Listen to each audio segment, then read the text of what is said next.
Halo, assalamualaikum warahmatullahi wabarakatuh. Perkenalkan, nama saya Muhammad Faisal, NPM 2152011019 dari kelompok 10 mata kuliah Hukum Tata Negara. Saya akan membacakan materi mengenai peran sejarah dalam membentuk sistem ketatanegaraan Indonesia. A. Pendahuluan. Dalam sejarah perjalanan ketatanegaraan Indonesia, sistem pemerintahan menjadi sesuatu yang selalu sangat menarik untuk dikaji. Hal ini disebabkan bukan saja karena dalam sejarah ketatanegaraan Indonesia pernah memberlakukan sistem pemerintahan presidensil maupun parlementer, tetapi juga karena dalam pelaksanaan kedua sistem tersebut sering menimbulkan permasalahan karena ketidaktegasan dan ketidakjelasan terhadap sistem yang diberlakukan. Pada awal kemerdekaan, terlepas dari kondisi darurat dan sifat kesementaraannya, Undang-Undang Dasar yang ditetapkan Panitia Persiapan Kemerdekaan Indonesia atau PPKI tanggal 18 Agustus 1945 mengatur tegas bahwa sistem pemerintahan menganut sistem presidensil. Hal ini dibuktikan dengan adanya ketentuan bahwa presiden adalah sebagai kepala negara dan sekaligus sebagai kepala pemerintahan. Dalam menjalankan tugasnya, ia dibantu oleh seorang wakil presiden. Dalam hal ini, presiden tidak bertanggung jawab kepada Dewan Perwakilan Rakyat. Artinya, kedudukan presiden tidak tergantung kepada Dewan Perwakilan Rakyat. Di samping itu, presiden juga dibantu oleh menteri-menteri. Menteri-menteri tersebut tidak bertanggung jawab kepada Dewan Perwakilan Rakyat, akan tetapi tergantung kepada presiden. Menteri-menteri ini diangkat dan diberhentikan oleh presiden. Undang-Undang Dasar 1945 memberikan wewenang tertentu kepada presiden dalam menjalankan tugas pemerintahan. Namun demikian, pemberian wewenang tersebut tidak diikuti dengan batasan-batasan terhadap penggunanya.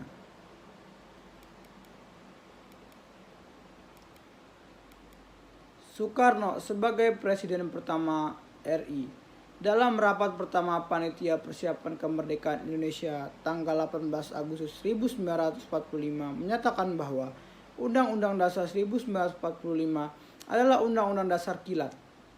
Hal ini dikarenakan mendesaknya keinginan untuk memproklamasikan kemerdekaan pada saat itu, sehingga infrastruktur bagi sebuah negara yang merdeka harus segera disiapkan.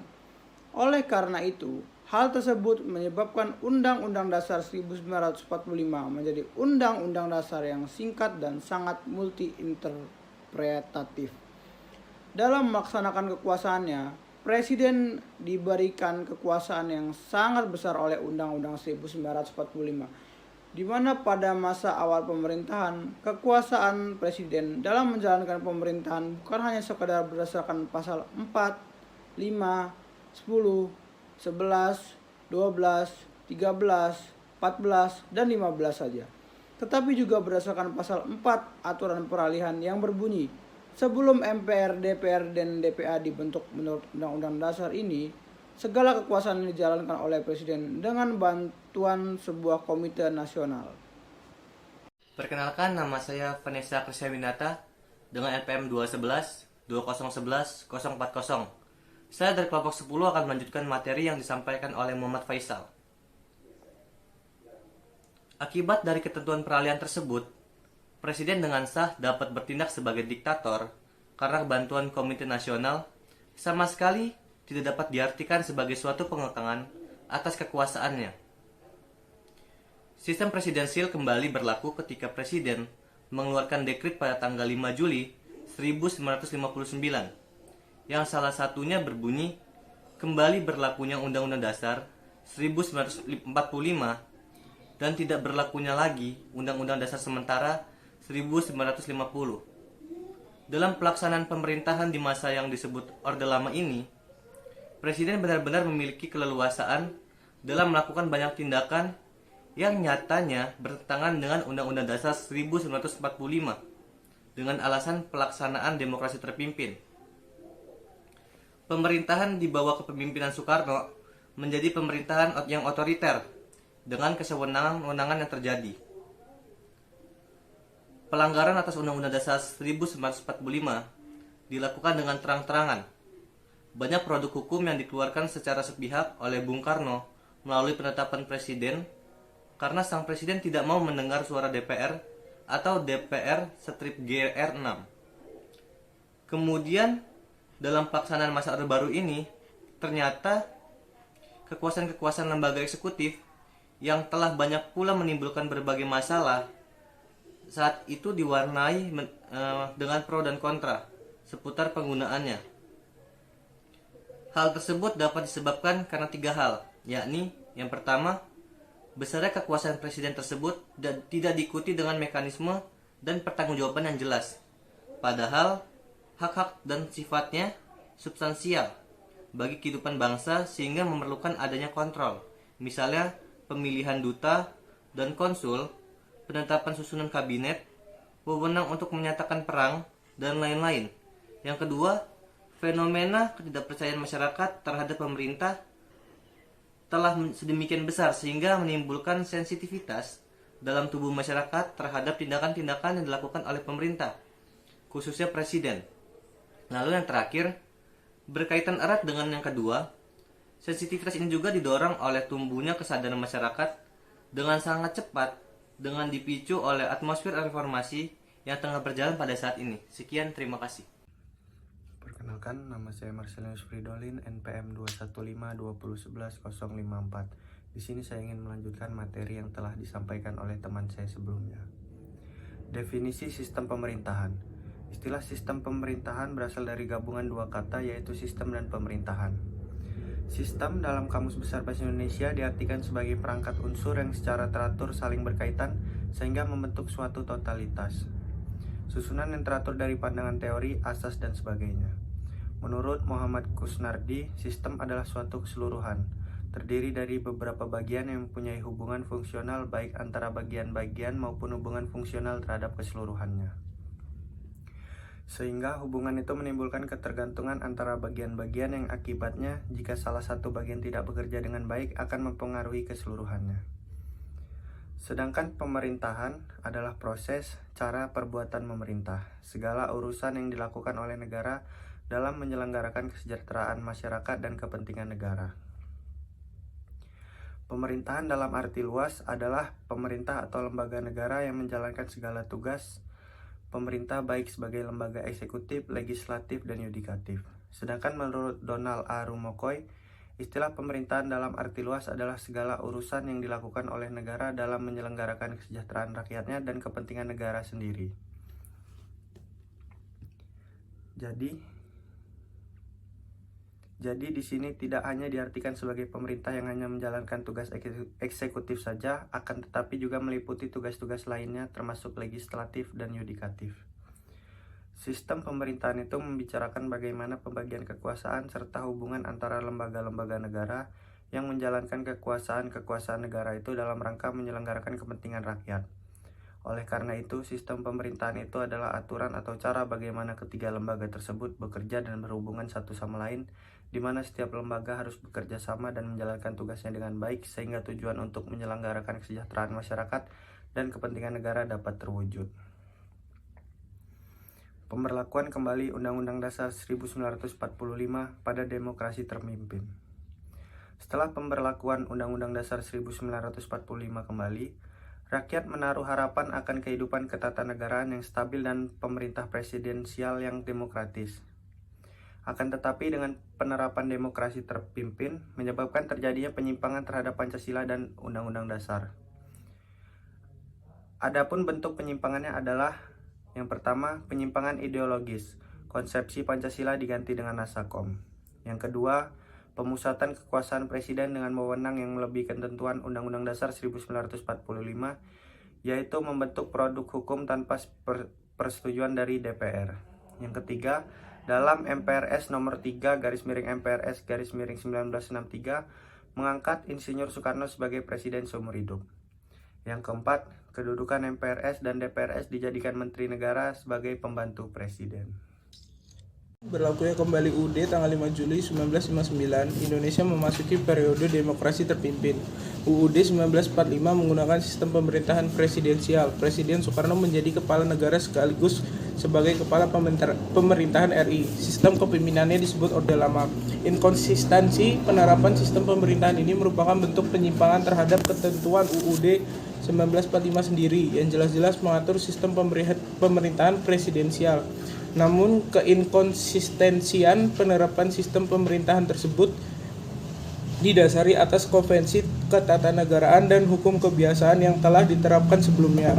Di samping itu juga dikatakan karena UUD 1945 sendiri memang dimaksudkan hanya sebagai revolute groundwork atau undang-undang dasar kilat, ucap Bung Karno dalam sidang BPU PKI, yaitu undang-undang dasar yang hanya dimaksudkan sebagai naskah konstitusi untuk sementara waktu dalam rangka persiapan Indonesia menjadi negara yang merdeka dan berdaulat. Oleh karena itu, dapat dimaklumi bahwa UUD 1945 itu sendiri sejak masa awal kemerdekaan RI sebelum dijadikan referensi akan tetapi hanya sebagai sebuah syarat persiapan kemerdekaan RI. 3. Sistem pemerintahan pada Orde Baru. Selama rezim Orde Baru tidak terjadi perubahan sistem pemerintah akan tetapi pelaksanaan lembaga kepresidenan sangat dominan. Hal ini dapat dilihat di dalam UUD 1945 yang menyatakan tugas dan kewenangan presiden mencakup tidak hanya bidang eksekutif, tetapi juga dalam bidang legislatif dan yudikatif. Selain itu, kelembagaan negara dan organisasi sosial politik cenderung berjalan kurang seimbang dan profesional. Pelaksanaan UUD 1945 sebagai referensi sistem ketatanegaraan baru dipraktikkan secara nyata pada masa Orde Baru. Jargon yang sering dipakai pada pemerintahan ini adalah pelaksanaan UUD 1945 secara murni dan konsekuen. Orde Baru telah berhasil menyelenggaraan pemerintah melalui mekanisme kenegaraan yang dikenal dengan mekanisme kepemimpinan nasional 5 tahun. Mekanisme kepemimpinan nasional 5 tahun tersebut adalah: A. Diadakannya pemilu untuk mengisi keanggotaan MPR, DPR, DPRD 1, DPRD 2. B. MPR bersidang untuk memilih presiden dan wakil presiden serta menetapkan GBHN untuk 5 tahun. C. Presiden membentuk kabinet dan bertanggung jawab terhadap presiden. Kabinet melaksanakan tugas di bawah petunjuk presiden dengan berdasarkan UUD dan GBHN. D. Presiden bertanggung jawab kepada MPR. Presiden menyampaikan laporan pertanggungjawaban setiap akhir kepemimpinan kepada MPR. E. DPR mengawasi jalannya pemerintahan. DPR bersama presiden membentuk UU. Saya Nurul Mutiara Aisyah dengan NPM 21120111357 ingin melanjutkan materi yang telah disampaikan oleh teman saya sebelumnya.